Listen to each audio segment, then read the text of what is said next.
On démarre avec Baptiste, le professeur d'histoire. Il est en route pour nous faire découvrir une facette méconnue de l'histoire de la région. Ici c'est Baptiste, je suis actuellement dans le Loir-et-Cher, près de Noilly-sur-Cher, et je vais rencontrer Nicolas et Valérie qui vont nous montrer les traces laissées par les troupes américaines durant la Première Guerre mondiale, puisqu'il faut savoir qu'il y a environ 300 000 soldats qui sont passés par ici. Allez, je vous embarque. Bonjour. Bonjour. Bonjour Baptiste. Du coup, où est-ce qu'on est ici?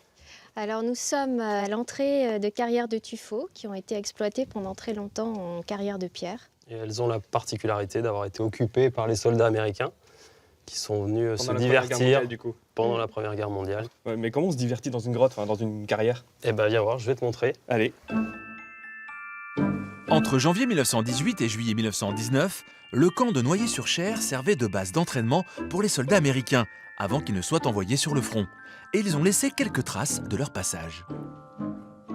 Alors un des premiers graffitis de la cave. J.S. Pelan, Ah, J.S. Quincy, M.A.S. Alors essaye de deviner l'état. Ah, Massachusetts. Oui. Oh yeah. Tout à fait. Alors les deux drapeaux, c'est la symbolique du Signal Corps. Donc c'est les transmissions.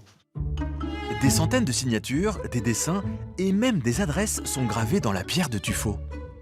Ah, on a une amphore ici. Là. Ah oui. Illinois, Minnesota. Ohio.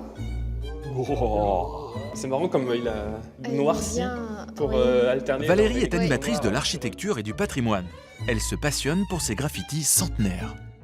Le but, toutes ces photos, c'est de tout répertorier, c'est ça? Voilà, c'est de faire un recensement un petit peu de ces graffitis qui risquent de disparaître avec le temps. C'est tout un témoignage historique d'un épisode très méconnu de la Première Guerre mondiale. Quoi. Voilà.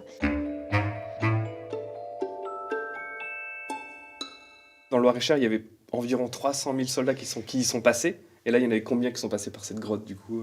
Bah par Noyer, c'est 300 000, je crois. Ah, les 300 000 sont passés par Noyer. Oui, par Noyer. Ouais. D'accord, Oui, ça oui. fait du monde, hein. Mais Un peu de monde, Et ouais. combien d'habitants à Noyer? oh, À l'époque. À l'époque, ouais. 1000 à peu près. 1000, ah oui, Ouais. peut-être. Ah oui, c'était un choc Ouais. des civilisations. Exactement. hein. Tout à fait. Ben en fait, les habitants qui étaient encore avec des carrioles, avec les chevaux, ils ont vu arriver des personnes qui étaient en voiture, qui étaient en moto. Puis les enfants, en fait, quand ils rentraient de l'école, souvent ils étaient à pied. Les Américains les voyaient, ben, ils les prenaient sur leur sidecar, sur leur moto, leur voiture.